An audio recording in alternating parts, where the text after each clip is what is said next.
L'imam Ahmed disait إنما الحجة في الآثار الحجة في الآثار. إن الحمد لله نحمده ونستعينه ونستغفره ونعوذ بالله من شرور أنفسنا ومن سيئات أعمالنا من يهده الله فلا مضل له ومن يضلل فلا هادي له وأشهد أن لا إله إلا الله وحده لا شريك له وأشهد أن محمدًا عبده ورسوله يا أيها الذين آمنوا اتقوا الله حق تقاته ولا تموتن إلا وأنتم مسلمون يا أيها الناس اتقوا ربكم الذي خلقكم من نفس واحدة وخلق منها زوجها وبث منهما رجالا كثيرا ونساء واتقوا الله الذي تساءلون به والأرحام إن الله كان عليكم رقيبا يا أيها الذين آمنوا اتقوا الله وقولوا قولا سديدا يصلح لكم أعمالكم ويغفر لكم ذنوبكم ومن يطع الله ورسوله فقد فاز فوزا عظيما أما بعد. Nous sommes toujours dans la traduction de l'explication des 6 fondements, l'explication du Cheikh Ibn Uthaymin, qu'Allah lui fasse miséricorde. Nous sommes dans l'avant-dernier fondement, donc le 5e fondement, cité par le Cheikh Muhammad Ibn Abdul Wahhab. Tu connais où on s'est arrêté?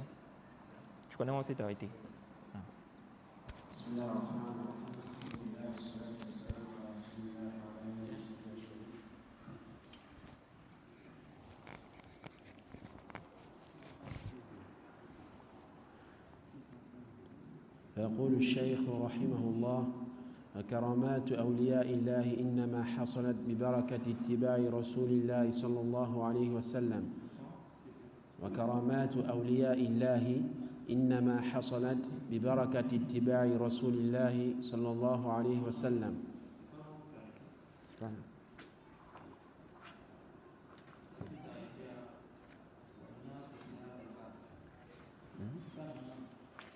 Non, on a vu ça. On a vu ça. Non, c'est ce qu'il avait lu.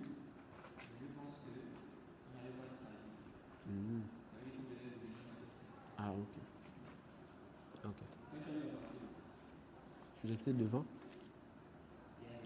Devant. Parce que jusqu'à ce niveau-là, on a. Parce que moi j'ai réécouté l'audio. Mais, non, j'ai écouté l'audio. Mais on est arrivé jusque-là. Voilà pourquoi j'ai même signalé.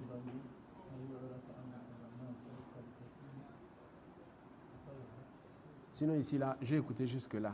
Je n'avais pas fini seulement d'écouter l'audio. Oui, tout à l'heure, là, avant de venir vers les 14 heures.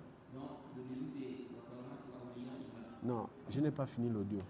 Mais au moins, je sais que jusqu'ici, on a lu. Bien avant lui. Oui. Tu as mis Balaga ici, là. Oui, c'est ici qu'on s'est arrêté. Ah. C'est sûr.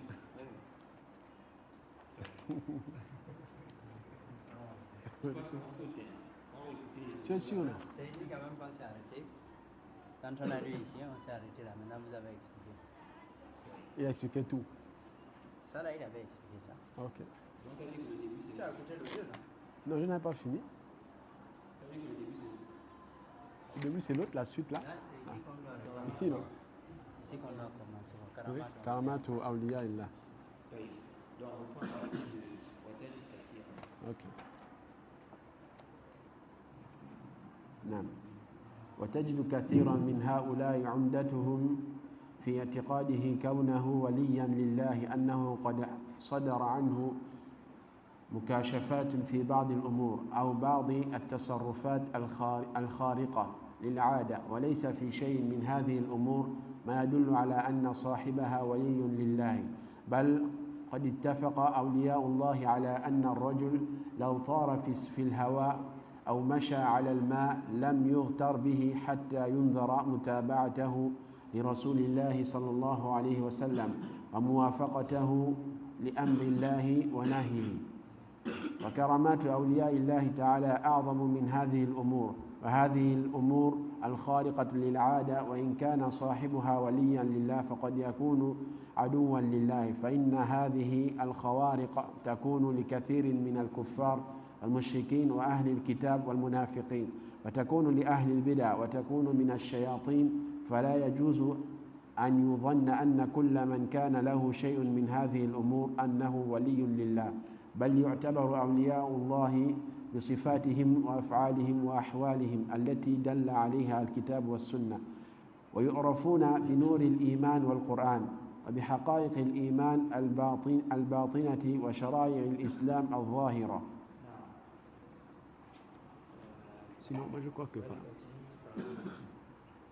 وقد اتفق سلف الأمة وأئمتها وصائر الأولياء الله تعالى على أن الأنبياء أفضل من الأولياء الذين ليسوا بأنبياء، وقد رتب الله عباده السعداء المنعم عليهم 4 مراتب، فقال الله تعالى: ومن يطع الله والرسول فأولئك مع الذين أنعم الله عليهم من النبيين والصديقين والشهداء والصالحين وحسن أولئك رفيقا. ولهم الكرامات التي يكرم الله بها أولياءه المتقين، وخيار أولياء الله كراماتهم لحجة في الدين أو لحاجة بالمسلمين، كما كانت معجزات نبيهم صلى الله عليه وسلم كذلك.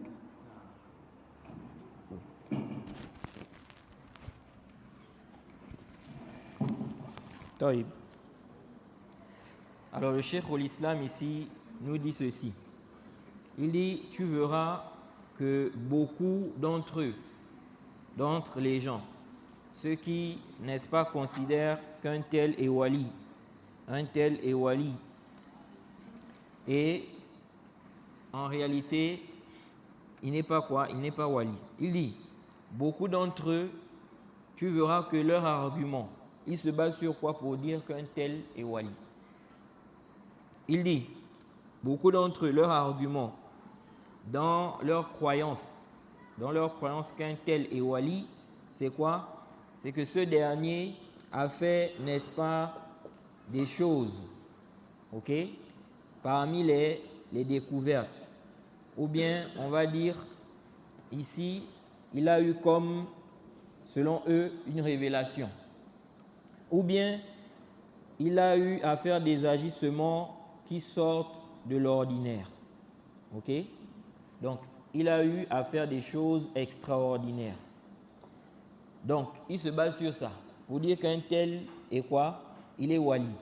Il a fait une chose qui sort de l'ordinaire. Comme quoi? Par exemple, marcher sur l'eau. Ça, c'est quelque chose qui sort de l'ordinaire. Donc, pour eux, ça, c'est le dalil qu'il est quoi? Allié d'Allah. Ensuite, le cheikh l'islam a dit وَلَيْسَ فِي شَيْءٍ مِّنْ هَذِهِ الْأُمُورِ مَا يَدُلُّ عَلَى أَنَّ صَاحِبَهَا وَلِيٌّ لِلَّهِ.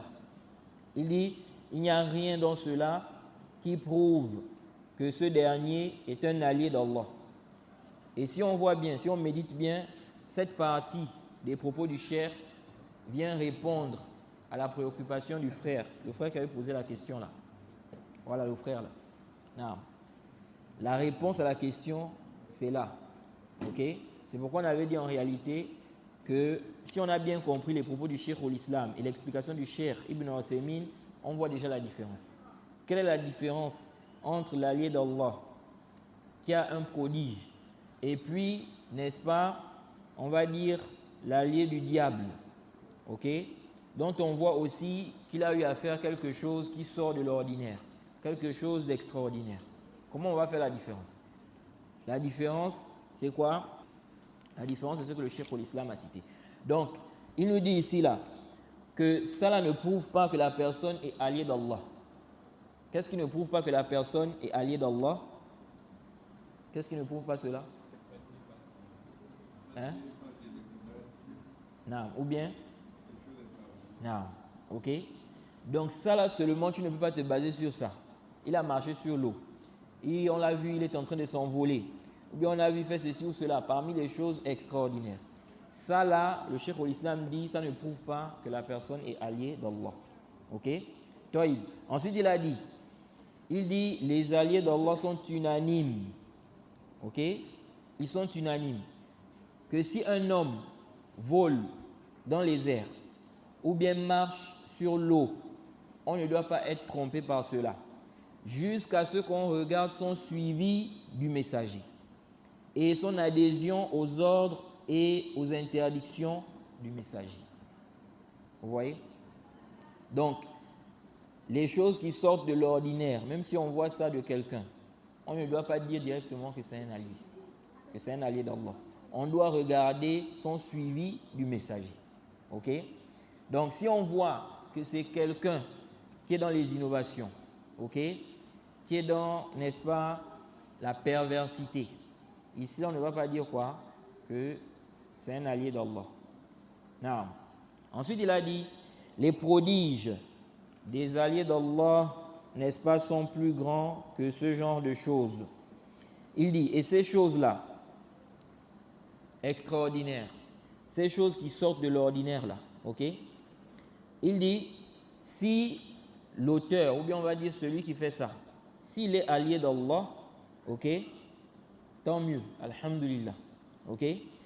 Mais il dit, il se peut que celui qui fait la chose extraordinaire soit un ennemi d'Allah, ok? C'est pourquoi il dit, ces choses qui sortent de l'ordinaire, ok? Ces choses extraordinaires là peuvent se produire sur beaucoup de mécréants, d'associateurs, des gens du livre, des hypocrites, de même les gens de l'innovation. Il dit de même, n'est-ce pas, des diables. Ça peut provenir des diables. Donc les choses qui sortent de l'ordinaire, ok, on peut trouver ça sur des mécréants, des associateurs, des hypocrites et même des gens de l'innovation. Par conséquent, si tel est le cas, on ne peut pas prendre ça comme argument pour dire qu'un tel est allié d'Allah. Ok? Parce qu'on peut trouver ça aussi chez des pervers. Ok? Chez, n'est-ce pas, des mécréants. C'est pourquoi, même si on suppose, voilà un pasteur, comme ça se passe là, il y a des gens qui sont égarés comme ça. Un pasteur, il dit qu'il va marcher sur l'eau. Si on suppose qu'il a réussi à marcher sur l'eau, les gens ont vu comme ça qu'il marche sur l'eau. Ok? Ça, ce n'est pas un dalil que quoi? Qu'il est sur la vérité. Que le christianisme, c'est la vérité. Ok? Non. Donc, le cheikh a dit ici, il n'est pas permis de penser que toute personne dont ces choses se produisent sur lui, donc ces choses extraordinaires-là, fait partie des alliés d'Allah. Ok? Il dit plutôt, on considère, voilà la réponse à la question. Comment on va distinguer l'allié d'Allah, n'est-ce pas, quand on va voir les prodiges là, quand on va voir des choses extraordinaires, comment on va faire la distinction? Ok? Que ça là, ça vient, ça montre que celui-là c'est un allié d'Allah. Ou bien, n'est-ce pas, ça c'est quoi? Ça vient d'un allié d'Allah et ça vient de quoi? Ça vient d'un allié du diable. Il dit ici, il dit on considère au sujet des alliés d'Allah, n'est-ce pas? Ce qu'on considère au sujet des alliés d'Allah, n'est-ce pas, c'est quoi? Leurs caractéristiques, leurs actes et leurs situations qui ont été prouvées dans le Coran et la Sunna. Ok? Donc, concernant les alliés d'Allah, on regarde quoi? On regarde les caractéristiques, les situations, les actes des alliés d'Allah qui sont mentionnés dans le Coran et la Sunna. C'est par rapport à ça qu'on va déterminer, n'est-ce pas, un allié d'Allah. Ce n'est pas par rapport aux choses extraordinaires là. Ok? Non, il dit ici, ils sont reconnus par la lumière de la foi et du Coran et les réalités de la foi intérieure et la législation de l'islam apparente. Non. Ensuite, il a dit les salafs de la communauté et leurs imams, ainsi que le reste des alliés d'Allah, sont unanimes que les prophètes sont meilleurs que les alliés d'Allah, qui ne sont pas des prophètes. Ça, il y a consensus. Contrairement à, n'est-ce pas, certains égarés qui pensent que le wali peut être meilleur qu'un prophète. Ok? Non. Donc ça, c'est un consensus. Les prophètes sont meilleurs. Ok? Les prophètes d'Allah sont des alliés d'Allah, sans aucun doute. Ok? Mais ceux qui sont alliés d'Allah, mais qui ne sont pas des prophètes, les prophètes sont meilleurs qu'eux. Ok? Taïb. Il dit ici là, Allah subhanahu wa ta'ala a disposé, n'est-ce pas, ses serviteurs bienheureux, n'est-ce pas, dont il a comblé de bienfaits en 4 catégories, en 4 degrés. Il a dit, donc il a cité le verset où Allah a dit, quiconque obéit à Allah et à son messager, quiconque obéit à Allah et à son messager, ceux-là seront avec ce qu'Allah a comblé de ses bienfaits, parmi les prophètes, les véridiques, les martyrs, les pieux, les vertueux, et quels bons compagnons que ceux-là.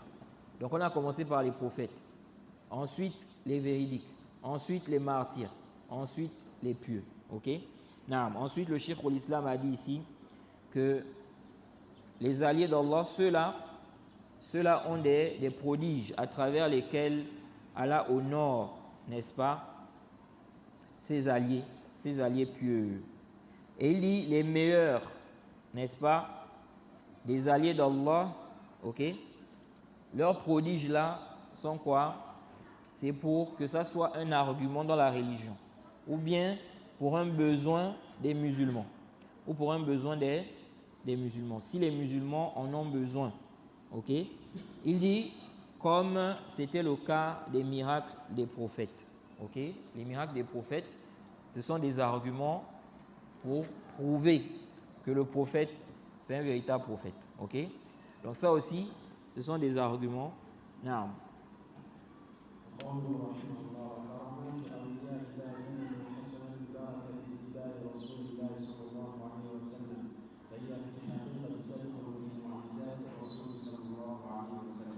Il dit les prodiges des alliés d'Allah. Ok? Ces prodiges-là se sont réalisés à cause de la bénédiction du suivi du messager d'Allah. Il dit en réalité ça rentre dans les miracles, n'est-ce pas, du messager. Naam. Wa mimma yanbaghi.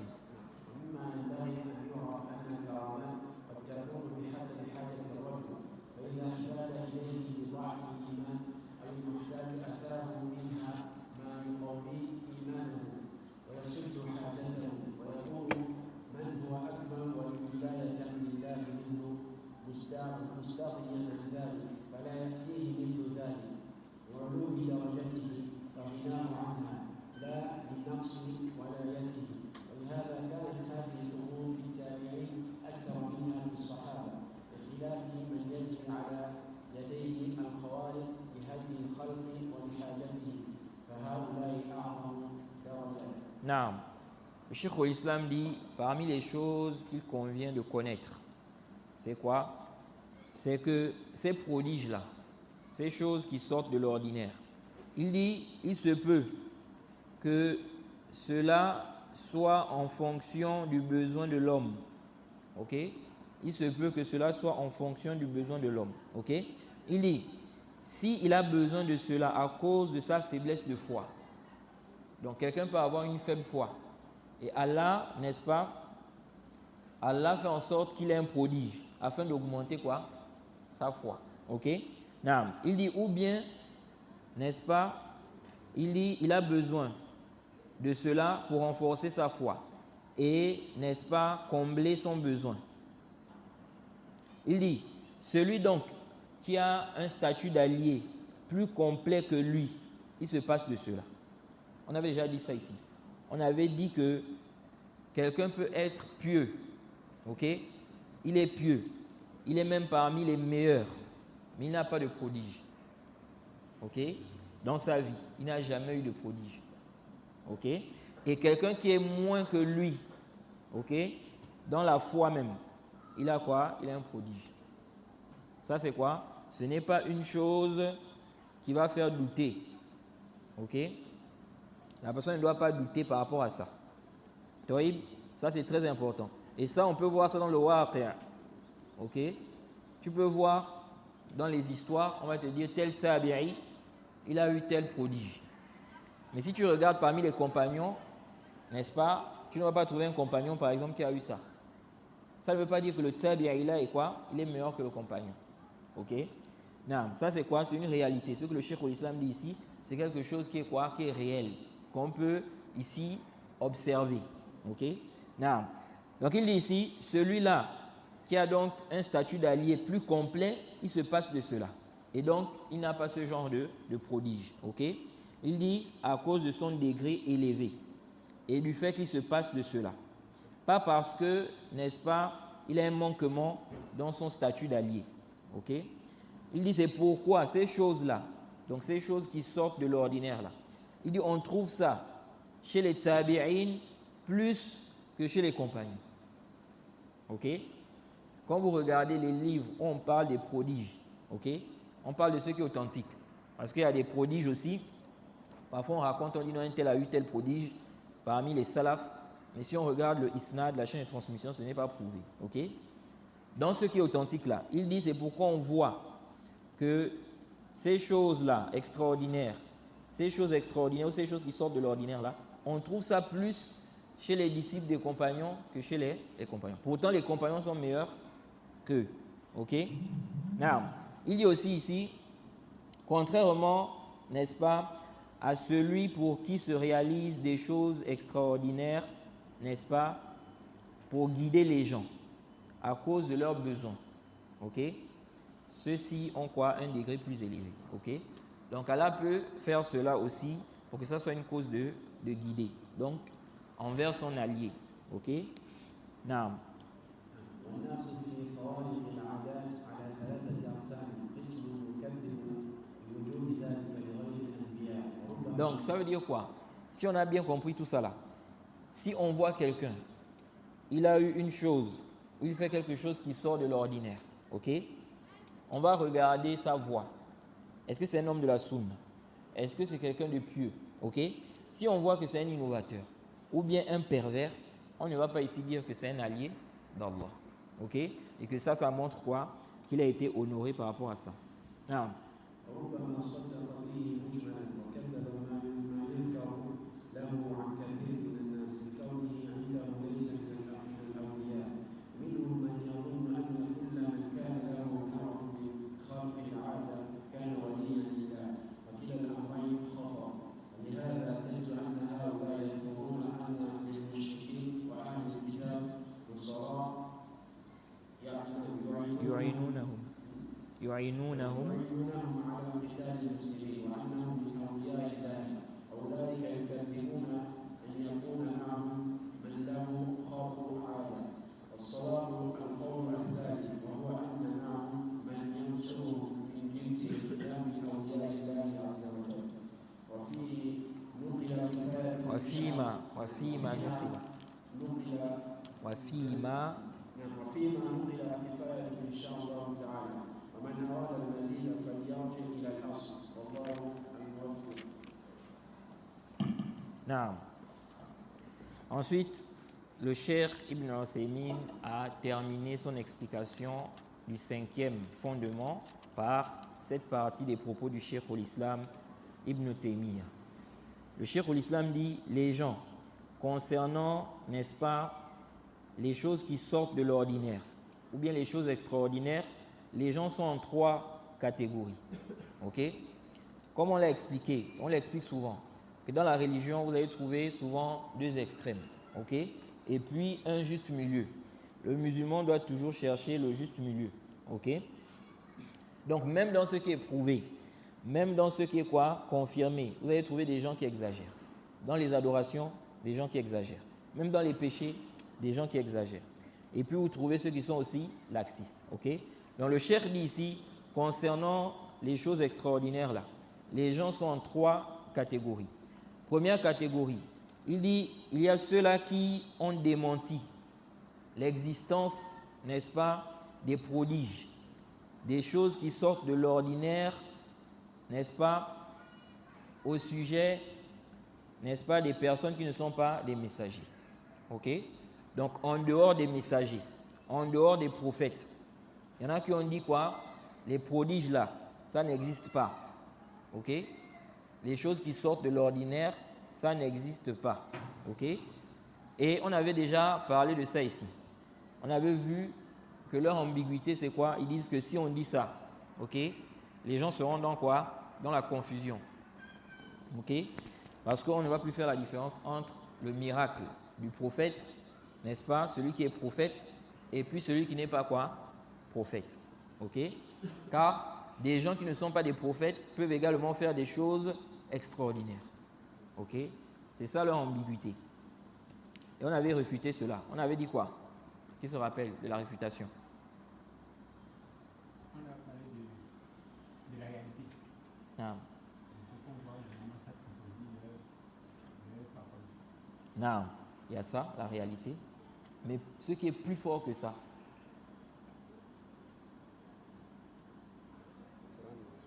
hein? C'est-à-dire? Les textes. Oui, c'est-à-dire. Et texte. Il faut que tu fasses l'aspect argumentatif. Tu veux dire quoi par les textes?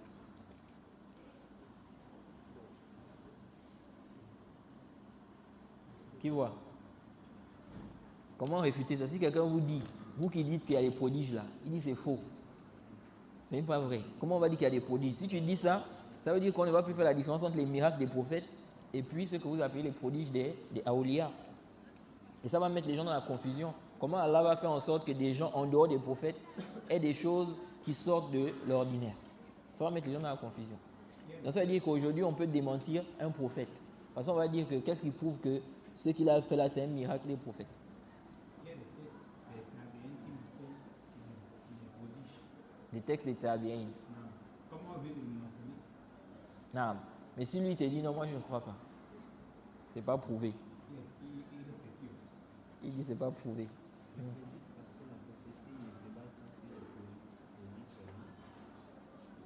Oui, c'est pas uniquement sur les prodiges, c'est vrai. C'est parmi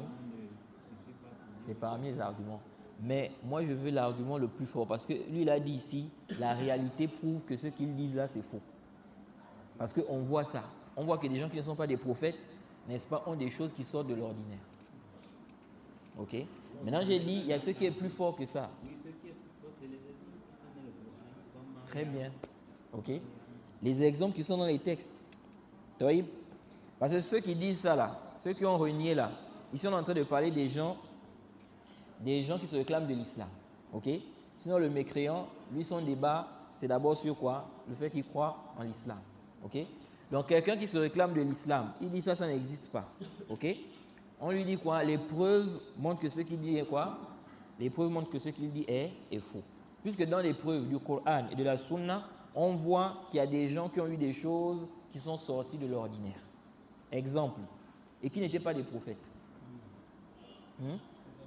Mariam, les gens de la caverne, on a donné l'exemple là. Ok? Donc nous disons ici là que la plus grande preuve d'abord qui justifie que ce qu'ils disent là c'est faux, ce sont les textes. Ok? Ensuite on avait dit autre chose. On avait dit quoi? Donc il y a aussi la réalité, comme il a dit là. Oui, c'est une épreuve. Mais si quelqu'un dit, par exemple, que quelqu'un peut venir, n'est-ce pas? Il fait ça et puis il prétend la prophétie. Il prétend la prophétie. Quelqu'un peut venir, il a une chose qui sort de l'ordinaire. Et lui, il prétend la prophétie. Alors qu'en réalité, ce n'est pas quoi? Un prophète. Parce qu'il y a des gens aussi qui mentent. Il dit qu'il est prophète alors qu'il n'est pas prophète. Qu'est-ce qu'on avait dit? Vous ne vous rappelez pas?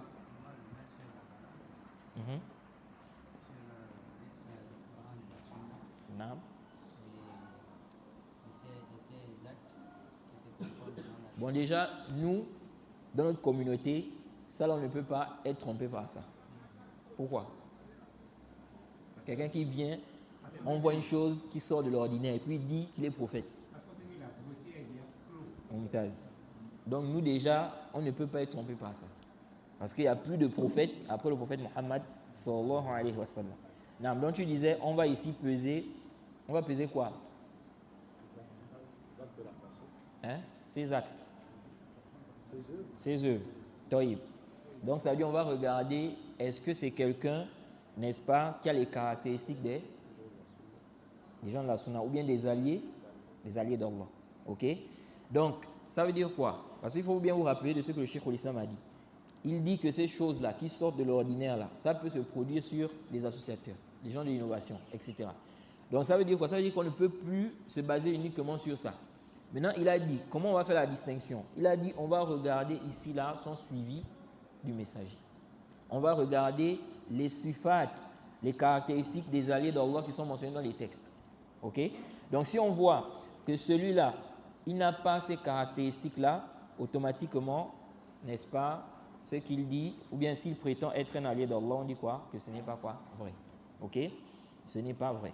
Donc, on avait dit en réalité que l'allié d'Allah, même s'il a, n'est-ce pas, une chose qui sort de l'ordinaire, ok? Il ne va pas prétendre la prophétie. Ok? Pourquoi? Mais s'il prétend la prophétie, ça veut dire quoi? Ça veut dire que c'est un menteur. C'est même un kafir. Ok? Celui qui vient, il dit il est prophète, il est quoi? Il est mécréant. Ok? Il est quoi? Il est mécréant parce qu'il a démenti les textes qui montrent que quoi? Il n'y a plus de prophète, n'est-ce pas, après le prophète Mohammed. Et ça montre que c'est un menteur. Et s'il est menteur, n'est-ce pas, il est pervers, il ne peut pas être considéré comme quoi? Comme allié d'Allah. Non.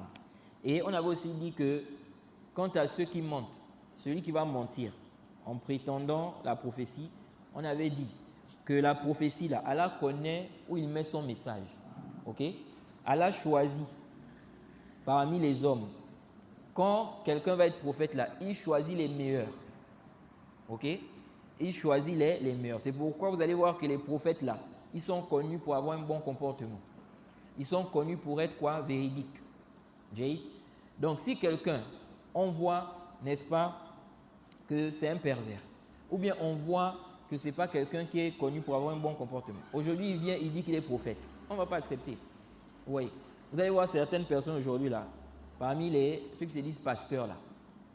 Oui, quelqu'un il va dire qu'il est prophète. Maintenant, il vient parler. Quand il parle, là, la façon dont il parle d'Allah, vous êtes étonné.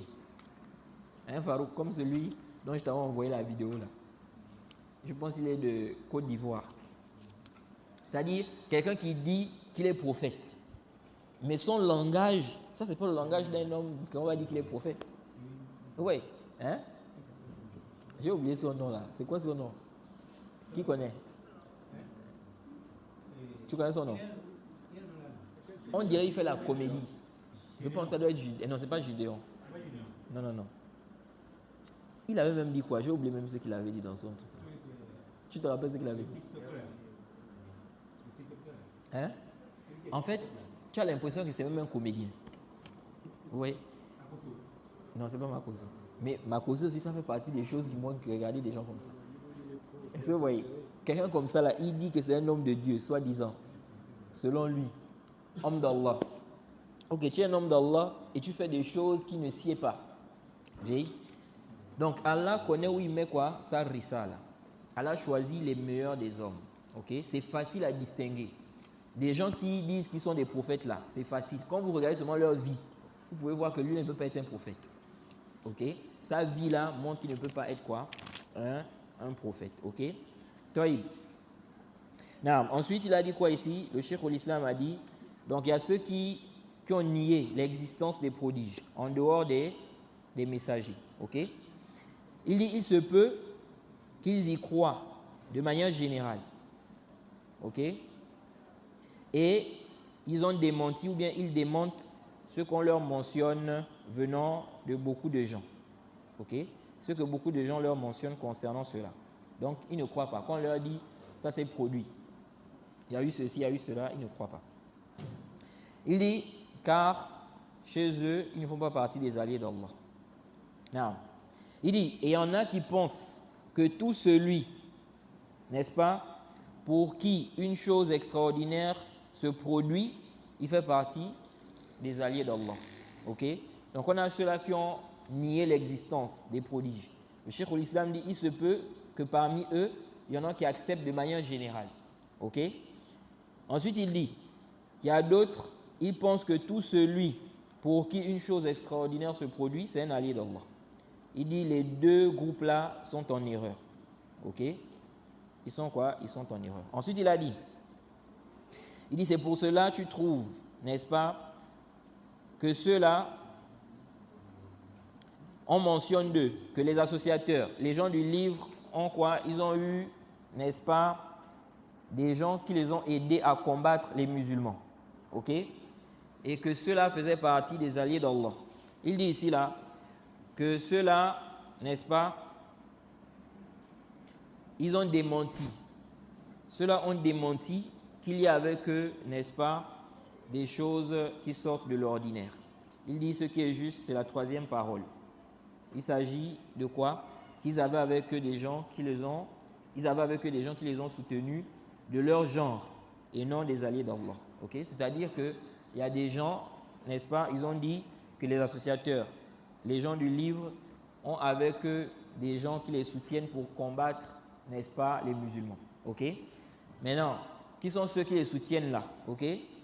Ils ont dit ici qu'ils ont avec eux des alliés d'Allah.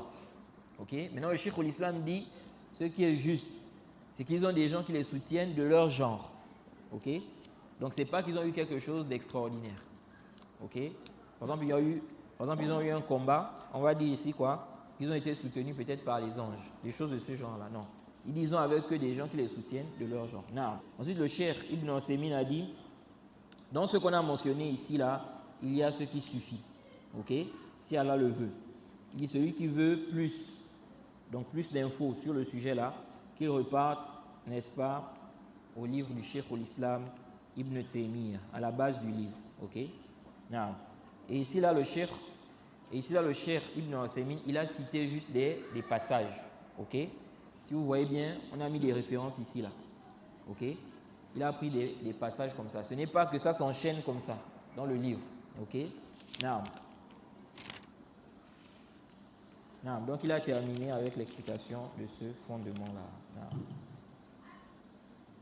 Donc à partir de là, quelqu'un ne doit plus être trompé par ce genre de choses-là.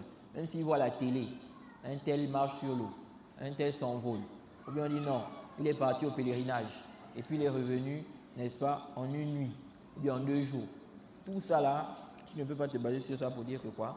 C'est un allié d'Allah. Ok? Et malheureusement, ça trompe beaucoup de gens. Il y a des gens aussi qui peuvent être trompés par ça. Vous voyez? Allah peut égarer des gens à travers ça. Quelqu'un, il va avoir, n'est-ce pas, une chose qui sort de l'ordinaire. Il va croire que ça prouve qu'il est quoi? Allié d'Allah. Ok? Et voilà comment il va se permettre de faire des choses qu'il n'a pas le droit de faire. Non.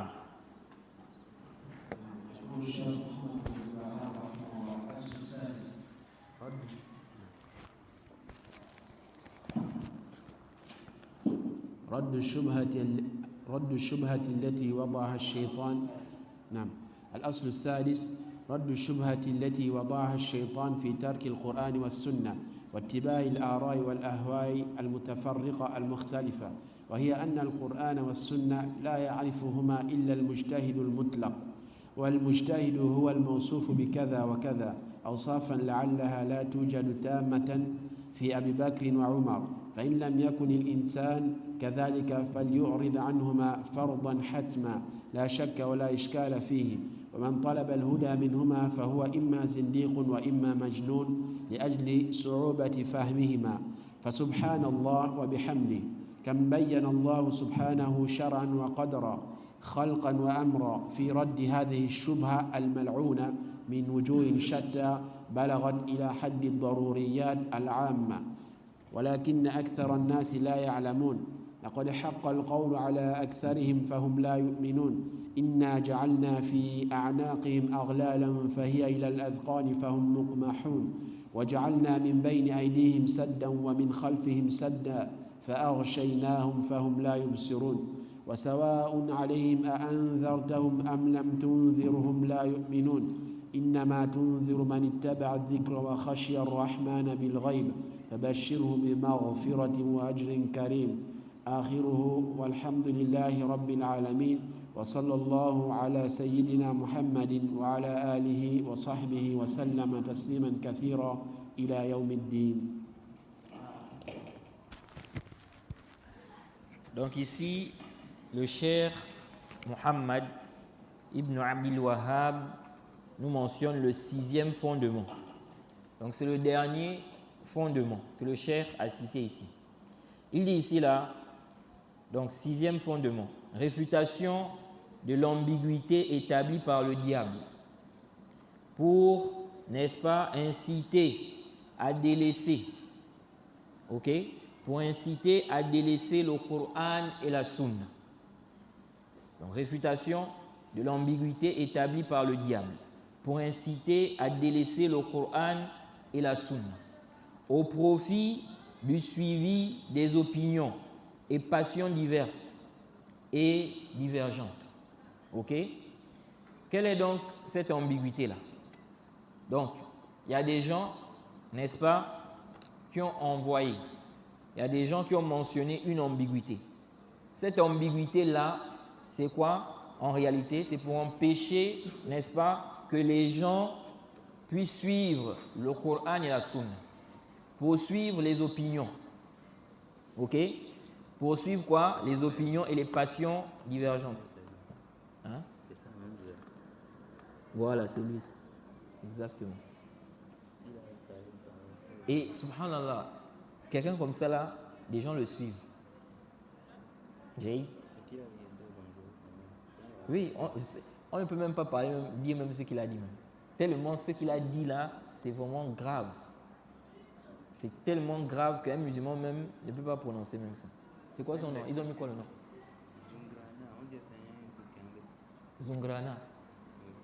Je pense que ce n'est pas un Ivoirien. Passez l'accent là. Zungrana. Vous ne le connaissez pas?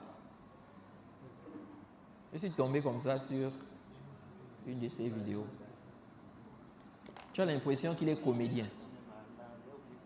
Tu as l'impression qu'il est comédien. Et tu vois des gens qui le suivent. Tu te rappelles de ce qu'il avait dit là? C'est grave.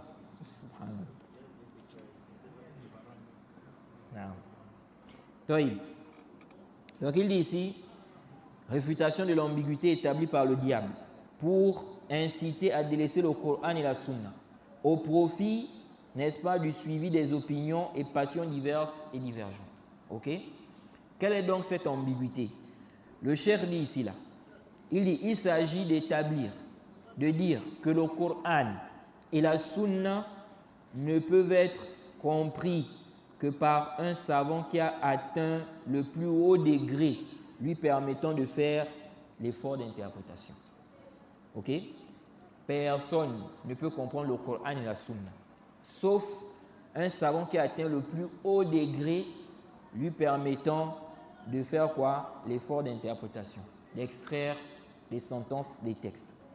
Il dit, et ce savant qui a atteint le plus haut degré, ok, lui permettant de faire l'effort d'interprétation, doit répondre à tel et tel critère. Ok? Donc, ils ont mentionné même des critères. Que le savant là, qui a atteint le plus haut degré là, il doit répondre à tel critère. Le cheikh dit des critères. Il dit des critères que même, des critères qui sont tels que même Abu Bakr et Omar n'y répondraient peut-être pas. C'est-à-dire les critères qu'ils ont mentionnés là. Si on regarde même, peut-être que Abu Bakr et Omar ne répondent pas à ces critères. Oui. Et subhanallah, c'est ce qu'on trouve même jusqu'à aujourd'hui là. Avec ceux qui se fanatisent avec la question du suivi des mazahib. Suivre le mazhab. On doit suivre le mazhab. Il y en a, ils te disent quoi? Ils te disent que ne peut comprendre le Coran et la Sunna qu'un mujtahid. Dès que toi tu viens, un sujet, si c'est même un sujet à divergence, tu dis ce qui est sahih, c'est ça. Tu dis ce qui est sahih, c'est kaza. Le dalil, c'est kaza. Il te dit tu es un mujtahid. Pas seulement mujtahid même. Il te dit tu es un mujtahid mutlaq. Donc celui qui atteint le plus haut degré là, de l'ijtihad. Ok? Et ils disent quoi? Ils disent que les gens n'ont pas atteint ce degré. Il y en a qui disent même, à notre époque là, ça n'existe pas. Donc ça veut dire quoi? Personne ne peut comprendre le Coran et la Sunna en dehors du mujtahid mutlaq. Qu'est-ce qu'on fait donc? on fait le taqlid. C'est ce qu'on doit faire. Ok? On fait quoi? C'est pourquoi il a dit ici là, il dit ici, au profit du suivi des opinions et passions diverses et divergentes. Vous voyez? C'est pourquoi ils vont vous dire quoi? Ils vont vous dire qu'on ne peut pas faire l'ijtihad. La porte de l'ijtihad est fermée à notre époque là. Et le Cheikh Al-Albani, le Cheikh Ibn Uthaymin, ils ont réfuté ça par des versets où Allah nous demande de méditer sur le Coran. Ok? Ils ont expliqué que ça c'est jusqu'à la fin des temps. Où est le dalil qui justifie que quand on nous demande de méditer sur des versets du Coran, ok? Afala yatadabbaru, n'ont-ils pas médité sur le Coran? Où est le dalil qui justifie que ça là c'est fini, c'est terminé? À notre époque là, on ne peut plus. Parce que la méditation, ça permet de comprendre des choses, ça permet de déduire des choses. Ok? C'est pourquoi le Cheikh Ibn Uthaymin, quand il a parlé dans son explication du Mukhtasar al-Tahrir, quand il a parlé de la mas'ala, est-ce qu'un savant peut apporter une explication ou bien un argument que des savants avant lui n'ont pas cité, mais pour venir soutenir une position qui est déjà là. Donc la position est là. Des savants soutiennent la position là. Est-ce qu'un savant peut venir avec un argument en plus que des savants n'ont pas cité? Ok? Est-ce qu'il peut citer ça? Le Cheikh Ibn Uthaymin a dit quoi? Il dit oui, il peut citer. Ok? Il peut citer. Il dit parce qu'ici, il n'a pas contredit un consensus. Pourquoi? Parce qu'il vient citer ici un argument qui soutient quoi? Une position qui existe déjà. Ok? Donc il n'est pas sorti des paroles des savants. C'est juste qu'il vient renforcer un avis. Il ajoute un argument en plus. Et je crois qu'on avait déjà parlé de ça ici dans notre explication de quoi? Sharh al-Sunnah. Ok? Naam. Donc ici là, parmi les arguments qui montrent ça, ils ont cité les versets où on demande de méditer sur le Coran. Parce qu'en méditant, quelqu'un peut déduire quelque chose. On n'a pas vu des savants qui ont cité ça. Ils ont dit qu'il n'y a pas de problème, à condition qu'ils ne viennent pas contredire un consensus. C'est comme aujourd'hui. Quelqu'un peut méditer sur le Coran et puis il découvre que dans un verset du Coran, on est en train de mentionner une vérité scientifique. Quelque chose qui a été découvert récemment.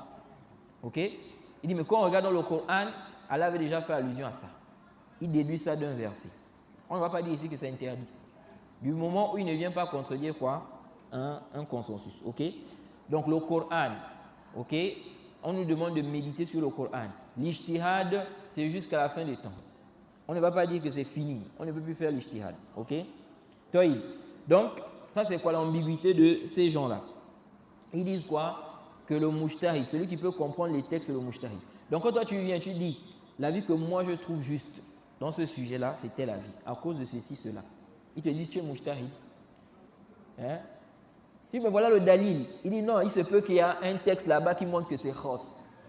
Ou bien il y a un texte là-bas qui montre, par exemple, que c'est abrogé. Mais est-ce que ici, là, toi tu es en train ici de faire une déduction personnelle? C'est toi-même qui as fait la déduction? Ou bien tu es en train simplement de présenter, de montrer ce qui t'est apparu comme étant quoi? Être ce qui est quoi? Plus fort. Comme étant quoi? Ce qui est plus fort. Ce qui t'est apparu comme étant, n'est-ce pas, ce qui est plus fort. Non. Donc le cheikh a dit quoi? Il dit ici là, il mentionne ensuite des conditions. Des conditions qui sont telles que même Abu Bakr et Omar n'y répondraient peut-être pas. Ok? Donc ils vont dire, pour être, n'est-ce pas, un mujtahid mutlaq, il faut ça, il faut ça, il faut ça, il faut ça, il faut ça, il faut ça. Quand tu regardes maintenant, bon, qui a ça? Tu vois que les savants, n'est-ce pas, ne répondent pas à ces critères. Il dit ici, même Abu Bakr et Omar, peut-être, ne vont pas répondre à ces critères. Non. Ensuite, il a dit,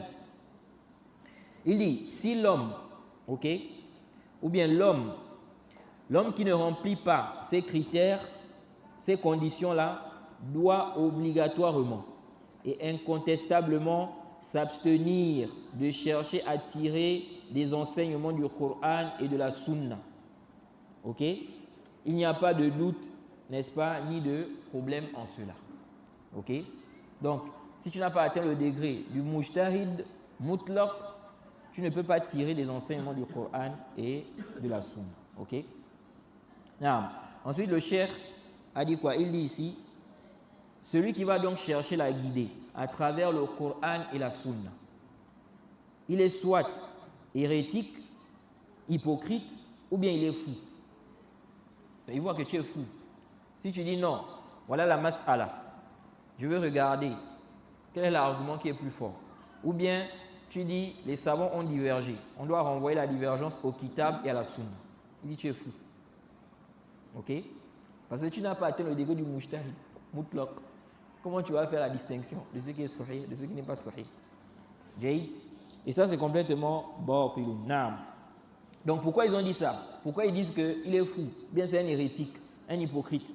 Il dit li ajli su'ubati fahmihima, à cause de la difficulté de comprendre le Coran et la Sunna. Parce que c'est difficile de comprendre le Coran et la Sunna. Est-ce que ça c'est vrai? Alors qu'Allah a dit qu'il a facilité quoi? Le Coran. Vous voyez? Comment quelque chose qui est pour guider les gens, ça va être difficile à comprendre. Ceux qui vont comprendre ça, c'est seulement ceux qui ont atteint quoi? Un haut degré dans l'ijtihad. Qu'est-ce que ça? Ok? Ça va faire quoi? Ça veut dire que les gens vont s'égarer. Le Coran est quoi? C'est facile. Ok? C'est facile. Allah a facilité, n'est-ce pas, la compréhension. Il y a des choses, c'est vrai. Pour comprendre ça, tu as besoin qu'on t'explique, etc., etc. Mais il y a des choses qui sont compréhensibles. Quand Allah dit de ne pas commettre le zina, qu'est-ce qui n'est pas clair là? Allah dit de ne pas voler, de ne pas mentir. Ok? Qu'est-ce qui n'est pas clair? Ici, on va dire non, il faut être mujtahid. Non. Ok? Donc, il y a des choses, tout le monde comprend ça. C'est évident, c'est simple. Allah dit, n'invoquez pas, par exemple, des statues. Qu'est-ce que tu n'arrives pas à comprendre ici? Ok? Now, donc ici, là, nous disons quoi? Que ça, c'est quoi? Une compréhension qui est fausse. Et le cheikh ici s'est étonné. Il dit, fa subhanallah wa bihamdihi. Vous voyez? Il dit, n'est-ce pas? Gloire à Allah. Ok? Il dit, combien de fois Allah a clarifié cela? Ok? Dans la législation et dans les faits. Ok? Et quoi? Et dans les faits. Il dit, et il a réfuté cette ambiguïté maudite sous plusieurs aspects. Ok? Il a réfuté quoi? Cette ambiguïté maudite. Donc le cheikh ici, il a qualifié cette ambiguïté de maudite. Il dit, il a réfuté cette ambiguïté maudite sous plusieurs aspects, constituant des impératifs généraux, connus de tous, mais la plupart des gens ne savent pas. Ok? Il dit ici, Allah a réfuté cette ambiguïté maudite sous plusieurs aspects, constituant, n'est-ce pas, des impératifs généraux connus de tous, mais la plupart des gens ne savent pas. Ensuite, il a cité quoi? Le verset 7 de la sourate 36. Le verset 7 jusqu'au verset 11. Ok? Où Allah dit quoi? En effet, la parole contre la plupart d'entre eux s'est réalisée. Ils ne croiront donc pas. Ok? Ici, là, quand on dit la parole contre la plupart d'entre eux s'est réalisée. Il s'agit de quoi? Il s'agit ici de la parole par rapport au châtiment. Ok? Donc, ça a été décrété qu'ils auront le châtiment. C'est pourquoi, lisez-nous le verset 6 de la sourate 40. Verset 6 de la sourate 40. Qui va lire? Donnez-lui le micro. Ça ne passe pas. En effet, la parole, la plupart d'entre eux, s'est réalisée. Et nous croirons encore. Non. La parole contre la plupart d'entre eux s'est réalisée. Ils ne croiront donc pas. C'est ça en fait. Jay, ça c'est le verset 6 de la sourate 40, n'est-ce pas? Non. Toïb. Lis maintenant verset 19 de la sourate 39.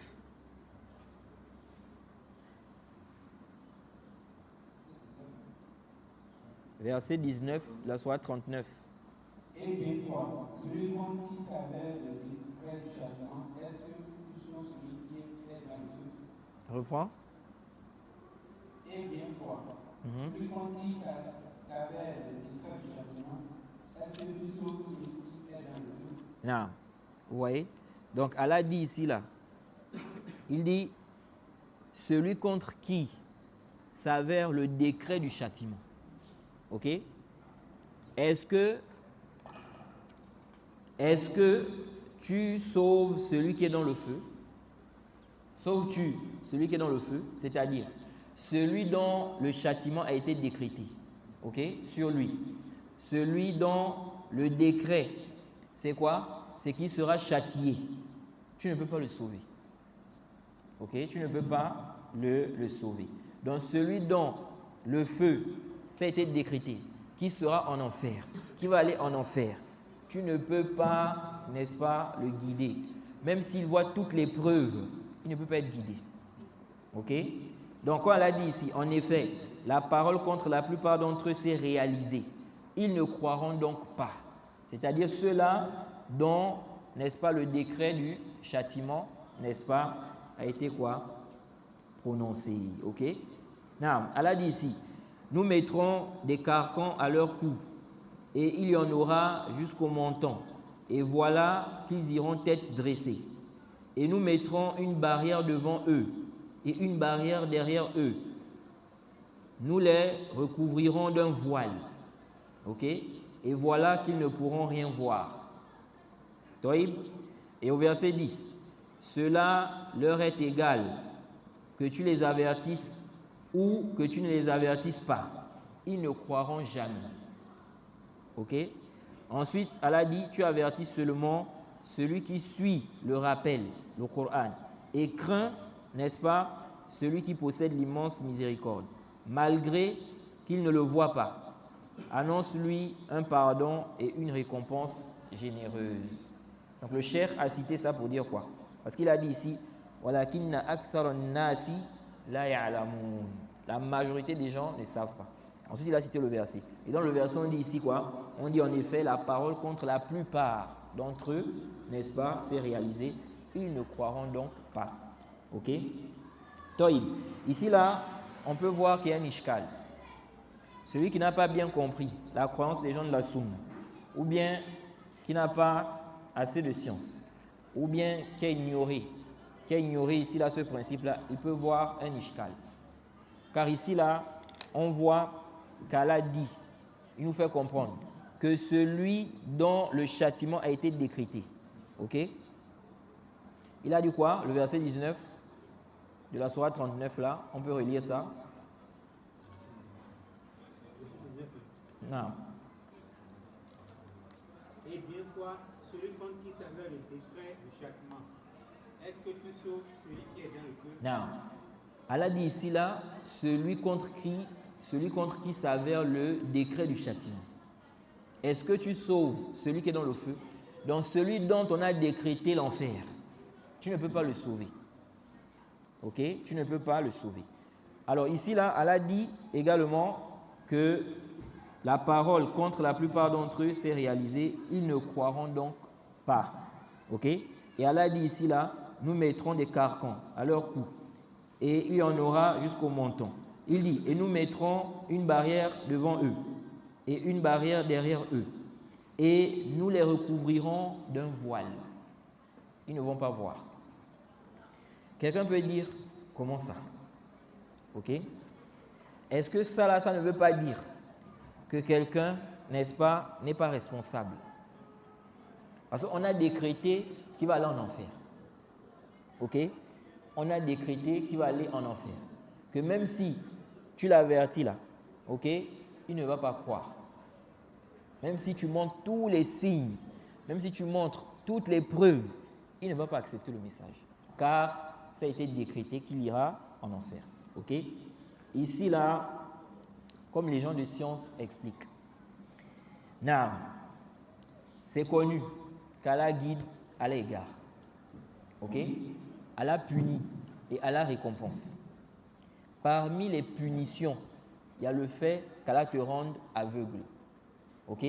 C'est comme lorsqu'Allah dit dans la sourate 110 au verset 6. Il dit وَنُقَلِّبُ أَفْئِدَتَهُمْ وَأَبْصَارَهُمْ كَمَا لَمْ يُؤْمِنُوا بِهِ أَوَّلَ مَرَّةٍ وَنَذَرُهُمْ فِي طُغْيَانِهِمْ يَعْمَهُونَ. Il dit, nous allons détourner leur cœur, leurs yeux, parce qu'ils n'ont pas cru la première fois. Et nous allons les laisser marcher aveuglément dans leur rébellion. Donc Allah dit ici qu'il va détourner le cœur de ceux-là. Pourquoi? Il dit parce qu'ils n'ont pas cru la première fois. C'est comme quoi? C'est comme ici là un châtiment, n'est-ce pas, pour eux. De même, Allah a dit فَلَمَّا زَاغُوا أَزَاغَ اللَّهُ قُلُوبَهُمْ. J'ai فَلَمَّا زَاغُوا أَزَاغَ اللَّهُ قُلُوبَهُمْ. Lorsqu'ils dévièrent, Allah fit dévier leur cœur. Ok? Allah a fait dévier leur cœur. Lorsqu'ils ont quoi? Dévié. Ok? Et plusieurs preuves montrent qu'Allah est quoi? Il est juste. Allah n'est pas injuste. Ça, c'est parmi les principes. Un musulman doit avoir ça comme croyance. Ok? Des preuves claires montrent qu'Allah n'est pas injuste. Lis-nous le verset 42 de la sourate 10 là. Non, verset 42. «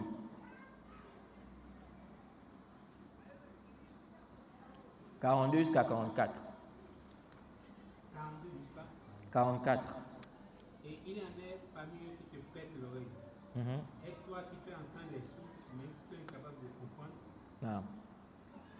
43. Et il y en a parmi eux qui te regardent. Est-ce toi qui peux guider les aveugles qui ne voient pas? Non. En vérité, Allah n'est pas injuste à l'égard des gens, mais ce sont les gens eux-mêmes qui font le tort. Qui font? Du tort. C'est tout? Oui. C'est comme ça qu'ils ont écrit? Ce sont les gens qui font le tort eux-mêmes. Ah, eux-mêmes, non. Toi, tu as dit qu'ils font du tort. Non. Toïb. Alors, méditez bien. Dans ce verset-là, Allah dit ici là, wa minhum man yastami'una ilayk. Afa anta tusmi'u summa. Afa anta tusmi'u summa. Walau kanu la ya'qilun. Allah dit, et il en est parmi eux qui te prêtent l'oreille. Est-ce toi qui fais entendre les sourds, même s'ils sont incapables de comprendre? Donc tu ne peux pas faire entendre les sourds. Ok? Mais qui a fait qu'ils soient sourds? C'est Allah. Ok? Taïb. Allah dit ensuite, il dit, le verset 43, et il en est parmi eux qui te regardent. Est-ce toi qui peux guider les aveugles, même s'ils ne voient pas? Mais qui a fait qu'ils soient aveugles? C'est Allah. Donc, Allah dit au prophète, tu ne peux pas guider les aveugles. Ok? Donc, celui qu'Allah a rendu aveugle, il ne voit pas la vérité. Tu peux mentionner toutes les preuves. Ce qui est clair, évident, il ne va pas quoi? Il ne va pas suivre ça. Il ne va pas voir parce qu'il est aveugle. Mais après ça, qu'est-ce qu'Allah a dit? Allah a dit ensuite, en vérité, Allah n'est point injuste à l'égard des gens. Vous voyez? Les gens de science ont dit, pourquoi Allah dit ça juste après? C'est pour mentionner ici, pour faire comprendre aux gens que non, Allah les a rendus, n'est-ce pas, aveugles, sourds. Mais c'est à cause d'eux-mêmes. C'est à cause d'eux-mêmes. C'est pourquoi il a dit, en vérité, Allah n'est point injuste à l'égard des gens. Mais ce sont les gens qui font du tort à eux-mêmes. Vous voyez? De même, n'est-ce pas, Allah connaît celui, n'est-ce pas, qui mérite la guidée. C'est pourquoi, n'est-ce pas, Allah a dit dans la sourate 6, verset 53, lorsqu'il a dit وَكَذَلِكَ فَتَنَّا بَعْضَهُمْ بِبَعْضٍ لِيَقُولُوا أَهَؤُلَاءِ مَنَّ اللَّهُ عَلَيْهِمْ مِنْ بَيْنِنَا أَلَيْسَ اللَّهُ بِأَعْلَمَ بِالشَّاكِرِينَ. Ok?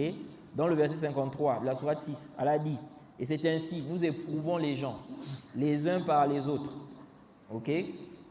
On avait expliqué ça, n'est-ce pas, à la mosquée de Kembo là-bas. Quand on a fait le tafsir, ce verset-là. Allah dit quoi? Allah dit, n'est-ce pas, qu'il éprouve les gens, les uns par les autres. Ok? Le riche, n'est-ce pas, est éprouvé par le pauvre. Le pauvre est éprouvé par le riche. Allah dit quoi? Pour que ceux-ci disent, est-ce ceux-là qu'Allah a favorisé parmi nous, dans ceux qui sont pauvres? Ok? Et Allah dit, alaysa Allahu bi'a'lama bish-shakirin. Allah n'est pas celui qui connaît mieux, n'est-ce pas, les reconnaissants, ceux qui sont reconnaissants. Donc ça veut dire quoi? Ça veut dire ici qu'Allah connaît mieux celui qui mérite la guidée. Il connaît mieux celui qui est reconnaissant. Il connaît mieux celui qui a un bon cœur. Il connaît mieux celui qui a un cœur, n'est-ce pas, qui est apte à quoi? À recevoir la guidée. Ok? C'est pourquoi, dans le verset 70 de la sourate 8, quand Allah a parlé des captifs, il a dit quoi? In ya'lamillahu fi qulubikum khayran yu'tikum khayran mimma ukhidha minkum. Il a dit, si Allah, n'est-ce pas, sait qu'il y a du bien dans votre cœur, il va vous donner meilleur que ce qui vous a été quoi? Pris. Ok? Donc Allah regarde les cœurs et il regarde aussi les œuvres. C'est pourquoi c'est venu dans le hadith, le prophète a dit quoi? Inna Allaha la yanzuru ila suwarikum wa inama yanzuru ila qulubikum wa a'malikum. Allah ne regarde pas vos formes, mais il regarde quoi? Vos cœurs et vos œuvres. Donc Allah ne regarde pas le fait que tu sois riche. Pour dire que si tu es riche, forcément tu vas être bien guidé. Non. Mais il regarde ici quoi? Les cœurs. Ok? Il y a des gens qui ont des cœurs qui sont aptes à accepter quoi? La guidée. Et il y a d'autres, ils ont des cœurs malades. Ok? Ils ont des cœurs durs. Ils sont orgueilleux. Ils sont têtus. Ils ne cherchent pas la vérité. Donc des gens comme ça, par punition, Allah, n'est-ce pas, peut ne pas les guider. C'est pourquoi le Cheikh Ibn Uthaymin, quand il a expliqué le verset que le Cheikh Muhammad Ibn Abdul Wahhab a cité ici là. Donc quand il a fait l'exégèse du verset 7 jusqu'au verset 11 de la sourate 36, il a dit quoi? Il dit wa hina idhin yakunu hirmanullahi ta'ala al-huda li-shakhs yakunu ash-shakhsu huwa as-sabab fi hirmani nafsihi al-huda. OK? Il dit ici là, de là on comprend, OK, que lorsqu'Allah prive quelqu'un de guider, il dit c'est que cette personne en est elle-même responsable. Ok? Elle est elle-même responsable. C'est elle-même la cause. Il dit ici, li'annahu laysa ahlan laha. Il dit car, n'est-ce pas? Car quoi? Il n'est pas quoi? Apte à être guidé. Ok? Il n'est pas apte à être guidé. Ensuite il dit, fallahu azza wa jal yanzur fi qulubi al-ibad. Il dit Allah regarde le cœur des serviteurs. Donc parfois il y a des gens comme ça. Ah mais comment se fait-il que lui là, on va dire qu'il est sur la sunna. Moi je suis un innovateur. Quelqu'un qui a souvent des problèmes comme ça. Quelqu'un qui a souvent des malheurs. Il est éprouvé. Ok? Donc lui il voit que sa situation là, ça montre qu'il n'est pas sur une bonne voie. Donc, on ne peut pas dire qu'il est sur une bonne voie. Et lui qui a une situation stable dans la dunya, on dit qu'il est égaré. Là, tu ne connais pas son cœur. Ok? Le Cheikh Ibn Uthaymin dit quoi ici? Il dit qu'Allah regarde les cœurs des serviteurs. Il dit فَمَنْ وَجَدَ فِي قَلْبِهِ صَلَاحِيَّةٌ لِلْهُدَى هَدَاهُ وَمَنْ وَجَدَ فِي قَلْبِهِ عَدَمُ الصَّلَاحِيَّةِ فَمَنْ وَجَدَ فِي قَلْبِهِ عَدَمُ الصَّلَاحِيَّةِ لَمْ يَهْدِهِ. Il dit فَأَصْلُ بَلَائِكَ مِنْ نَفْسِكَ. Ok? Il dit ici là qu'Allah regarde les cœurs des serviteurs. Il dit, celui dont il trouve que son cœur est apte à être guidé, il le guide. Ok? Il dit, Allah ici regarde le cœur ou les cœurs des serviteurs. Celui dont il trouve que son cœur est apte à être guidé, il le guide. Celui dont il trouve que son cœur est inapte, n'est pas apte à être guidé, il ne le guide pas. Il dit ainsi, ton malheur vient de toi-même. Ok? C'est toi-même qui es, n'est-ce pas, à l'origine de ton malheur. Donc pour dire quoi? Pour dire que si quelqu'un est égaré, c'est lui-même qui est le sabab en réalité. Ok? C'est lui-même qui est le sabab. Et de là on comprend plusieurs textes. Il y a des textes, n'est-ce pas? Par exemple dans la sourate Al-A'raf, Allah dit سأصرف عن آياتي الذين يتكبرون في الأرض بغير الحق. Il dit وإن يروا كل آية لا يؤمنوا بها. Allah dit je vais détourner de mes signes, n'est-ce pas, ceux-là qui s'enflent d'orgueil sur terre sans droit. S'ils voient tous les signes, tous les miracles, ils ne vont pas croire. Ok? Donc même s'ils voient toutes les preuves, même s'ils voient toutes les preuves, ils ne vont pas faire quoi? Ils ne vont pas croire. Ensuite, il a dit wa in yaraw sabila rushdi la yattakhidhuhu sabila. S'ils voient aussi le chemin droit, ils ne prennent pas ça comme chemin. Donc la guidée, là, on présente la guidée. Ils ne suivent pas ça. Et Allah a dit wa in yaraw sabila al-ghayy yattakhidhuhu sabila. Et s'ils voient le chemin, n'est-ce pas, déviant, ils prennent ça comme quoi? Comme chemin. Ok? Ceci car ils ont démenti les versets d'Allah. Donc, tout ceci, on comprend aisément que quoi? Que celui-là qui, n'est-ce pas, n'est pas guidé, celui dont le châtiment a été décrété, qu'il ira en enfer. C'est quoi? C'est lui-même qui est quoi? Qui est le sabbat. Ok? Donc, ici, là, c'est plus que clair. Now. Ensuite, le cher Muhammad ibn Abdul Wahhab, donc après avoir cité le verset 7 jusqu'au verset 11 de la sourate 36, il dit ici là, et pour finir, louange à Allah, le Seigneur des mondes. Ok? Et que la prière soit sur notre prophète Muhammad, sa famille et ses compagnons, jusqu'au jour de la résurrection. Ensuite, le cher Ibn al-Thaymin a commencé à expliquer ce fondement-là. Bon, je pense qu'on ne pourra pas finir ça aujourd'hui, malheureusement. Donc, demain, on aura encore cours, Inch'Allah, pour terminer le livre. Donc, on va commencer demain à partir de là où le cher, n'est-ce pas, commence le charh.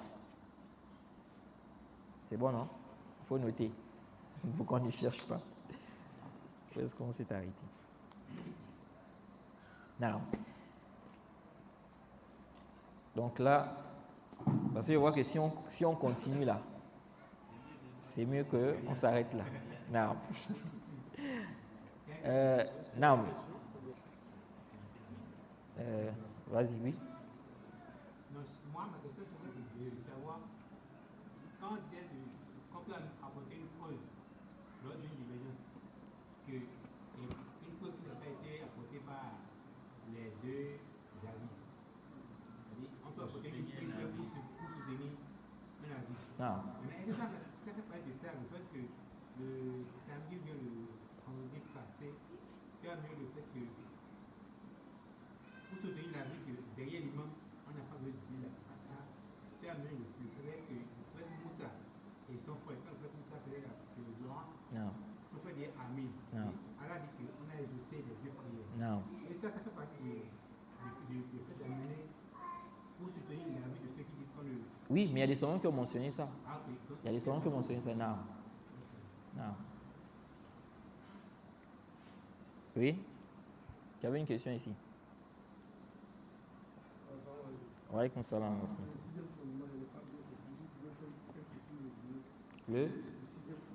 Le sixième fondement, en fait, il dit ici, c'est la réfutation de l'ambiguïté, n'est-ce pas? Incitant à délaisser le suivi du Coran et de la Sunna. C'est-à-dire, ici, là, il y a des gens qui ont prétendu, et jusqu'à aujourd'hui, ils prétendent ça. Ils prétendent que quoi? Qu'on ne peut pas comprendre le Coran et la Sunna. Celui qui peut comprendre le Coran et la Sunna, c'est un mujtahid mutlaq. Ok? Ensuite, ils ont mentionné des shurut, des conditions. Donc, le cheikh ici, là, il est en train de dire, n'est-ce pas? Donc, il est en train de mentionner comme fondement ici la réfutation de cette shubha-là. Parce que cette shubha-là est dangereuse. Ça va conduire les gens à l'égarement. C'est pourquoi il a dit au profit des opinions et des avis divergents et du suivi des passions. Ok? Donc, le cheikh ici, il a mentionné cela, cette ambiguïté, et puis il a parlé de quoi? De la réfutation de cette ambiguïté-là. Donc, c'est ça le sixième fondement. Non.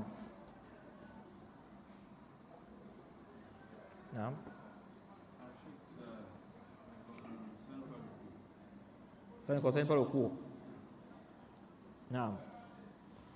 Il n'y a plus de questions par rapport au cours. Par rapport au cours. On finit d'abord avec les questions par rapport au cours. Non.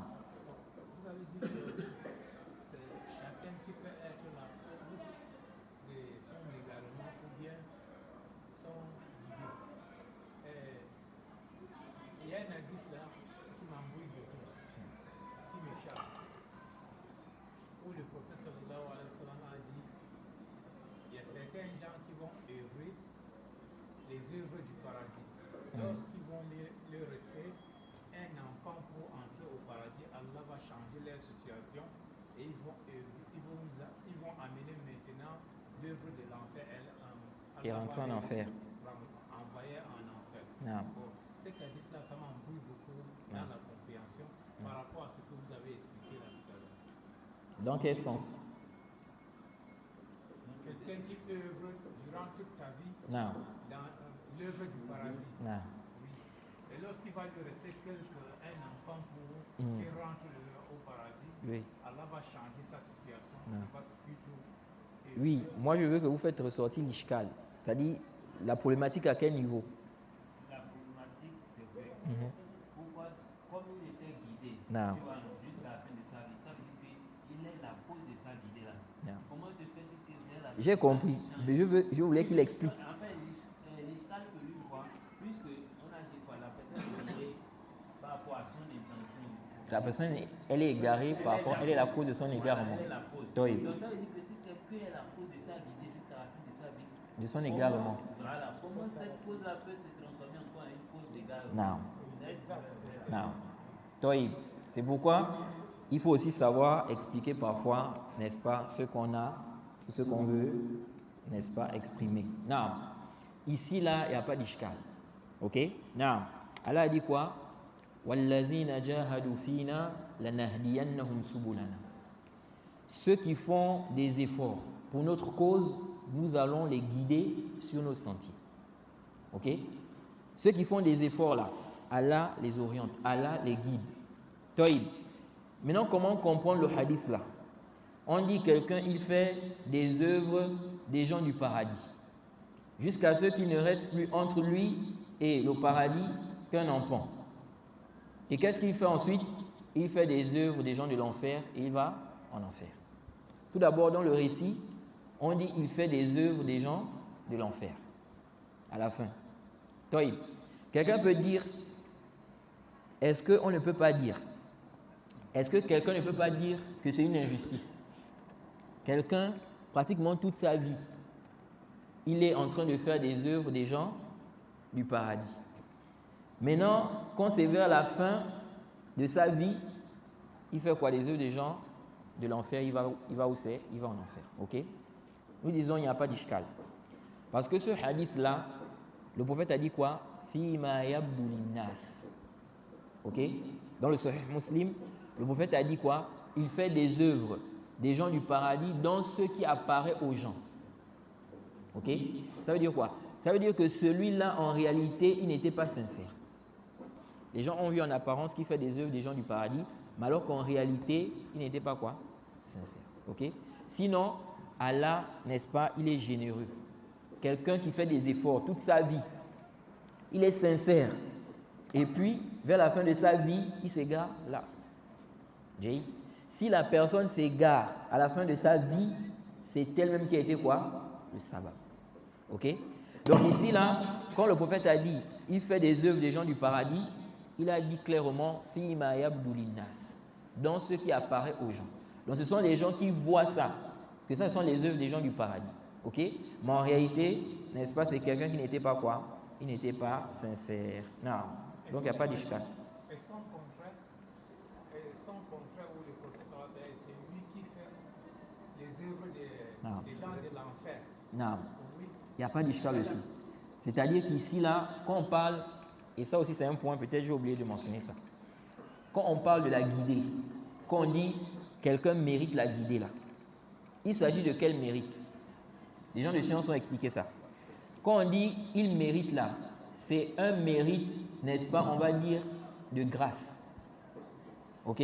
C'est-à-dire, dans la vie par exemple, quelqu'un, on peut lui dire de faire un travail. Ok? On te dit par exemple, mets la peinture ici. celui qui met la peinture, par exemple, dans cet endroit-là, on connaît que le travail là, ça mérite par exemple 200 000. Celui qui fait ce travail-là, il mérite 200 000. C'est-à-dire, les 200 000 là, c'est l'équivalent du travail là. On dit quoi? Il mérite ça.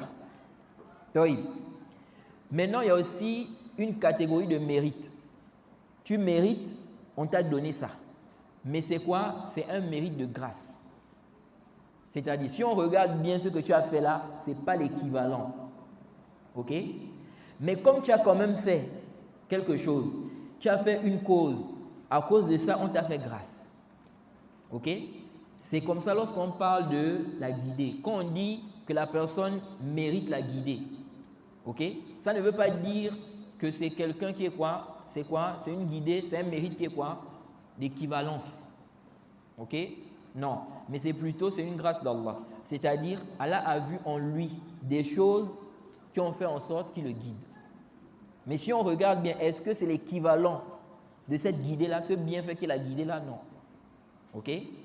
Donc ici, là, celui-là qui faisait des mauvaises choses, ensuite à la fin de sa vie, il a été guidé, c'est parce que Allah, n'est-ce pas, a vu que vers la fin de sa vie, c'est quelqu'un qui a quoi? Qui a eu quoi? Des bons agissements. Quelqu'un peut être pervers et puis il fait quoi? Il se réforme après. Ok? Quelqu'un peut être pervers et puis il se réforme, il fait tauba. Comme beaucoup de gens qui font des perversités, des désobéissances et à la fin de leur vie, ils font quoi? Ils sont guidés. Il y a des gens, vous allez les voir, toute leur vie, ils sont dans le kufr, la mécréance. Mais à la fin de sa vie, il fait tauba, il rentre dans l'islam. Allah connaît son cœur, Allah connaît le cœur des serviteurs. Donc il n'y a pas d'ishkal ici. S'il n'y a plus de questions sur le cours, on va prendre la question du frère. Il y a une femme qui a le sabbat dans la sunna. Son mari combat. Une femme qui a le sabbat dans la sunna. Maintenant, son mari le combat. Et le mari, dans le fond, c'est quelqu'un de bien, comme la femme dit. Mais la seule situation, c'est que lui, il ne veut pas de la sunna chez lui. Il ne veut pas la sunna. Oui. Mais comment c'est quelqu'un de bien? Il ne veut pas le wahhabiyya chez lui. Mais ça, c'est pas quelqu'un de bien. S'il ne veut pas la sunna, il n'est pas, c'est pas quelqu'un de bien. Non. Toi. Maintenant, bon, au départ, la femme patiente. Il a refusé le hijab. Il a refusé aussi les chaussettes, les études chez les gens de la sunna. Non. Maintenant, on a repoussé, c'est arrivé au niveau où il a chassé la femme parce qu'il combat la femme, il combat aussi le fils de la femme, son enfant. Donc ça veut dire que la femme a un enfant qu'elle a eu avec un autre homme. Non, avec une autre. Ah, c'est son enfant. Dans la sunna. Non. Maintenant, c'est arrivé un point où il les chasse. Il a chassé la femme et l'enfant. Maintenant, la femme est chez ses parents. Non. Il revient encore et il veut que la femme revienne. Maintenant, on voit les frères qui font des efforts dans le secteur. Ils donnent la fatwa à la femme de revenir chez son mari. Non. Là maintenant, en venant avec le dalil d'un frère, de quelqu'un qui est Moudadek, qui est prêt à défendre le fait que la femme ne doit aller apprendre chez quelqu'un que sous l'autorisation de son mari. Et aussi avec la preuve que le hijab, ce n'est pas obligatoire, c'est le hajj. Le hijab. Il ne parle même pas du niqab. Le hijab. Oui. Maintenant, la question c'est qu'est-ce qu'on va répondre à ça? Celui qui dit ça là, qui dit que le hijab n'est pas obligatoire, il se réclame de l'islam. Celui qui a dit que le hijab n'est pas obligatoire là, il se réclame de l'islam. Mais ça c'est de la mécréance. Alors c'est un innovateur. Un bidéi, c'est-à-dire, c'est un innovateur? C'est un bidéi, c'est un moubtadi. Non. C'est un moubtadi. Les frères là, pour le débat, concernant le fait que la femme ne doit aller apprendre que sous l'autorisation de son mari. Oui. Et deuxième, L'obligation du hijab. C'est un aide des Arabes. Ça, c'est la première question. Deuxième question maintenant. La femme maintenant dont son mari est venu réclamer pour qu'elle rentre. On doit répondre à quoi? Elle rentre pour patienter ou c'est le divorce? Tout d'abord, lui là, celui qui a dit que non, il est prêt à débattre là, il veut débattre quoi? Est-ce que ça c'est le sujet à débattre? Le hijab c'est obligatoire. Il n'y a pas de divergence. Qui l'a précédé dans ça? Dans le fait de dire que ce n'est pas obligatoire. Il n'y a aucun savant de la sunna qui dit que le hijab n'est pas obligatoire. Et les preuves du Coran de la sunna montrent clairement que c'est obligatoire. Vous voyez? Donc ce n'est pas un sujet à débattre, ce n'est pas un sujet qu'on peut débattre. C'est pourquoi on va voir, quand on va parler de la question de l'ijtihad. Le cheikh a mentionné ici là. Parce que ceux qui ont mené la shubha là, dans, n'est-ce pas, le dernier fondement, ils ont parlé du mujtahid mutlaq. On va parler de l'ijtihad. L'ijtihad là, ce n'est pas dans toutes les questions. Il y a des questions où il n'y a pas d'ijtihad. Donc le sujet du voile, l'obligation du voile, ce n'est pas un sujet à ijtihad. Pour dire qu'on va ouvrir une porte pour faire débat. Il n'y a pas de débat à faire. Il n'y a aucun savant qui a dit ça. Ça ne nécessite pas un débat. Toïb. Maintenant, si quelqu'un estime qu'il veut débattre avec lui et qu'il a le niveau et qu'il veut le réfuter, il n'y a pas d'ishkal aussi. Okay? Mais sinon, ce n'est pas un sujet qui nécessite un débat. Parce que ça, c'est clair. Bon, maintenant, celui même qui nie le caractère obligatoire du hijab là, celui-là, normalement, il devient mécréant. Celui-là, il devient normalement mécréant parce qu'il a démenti les preuves et le consensus. Ok? Il a contredit les preuves et le consensus. Toïb. Bon, maintenant, vous aviez dit que l'homme a chassé la femme et l'enfant. Toïb. Quand il a chassé la femme et l'enfant là, est-ce qu'il a divorcé? Non. Bien, il n'a pas divorcé. Il n'avait pas divorcé. Il a juste chassé. Toïb. Bon, maintenant, il demande à la femme et à l'enfant de revenir. C'est ça, non? Toïb.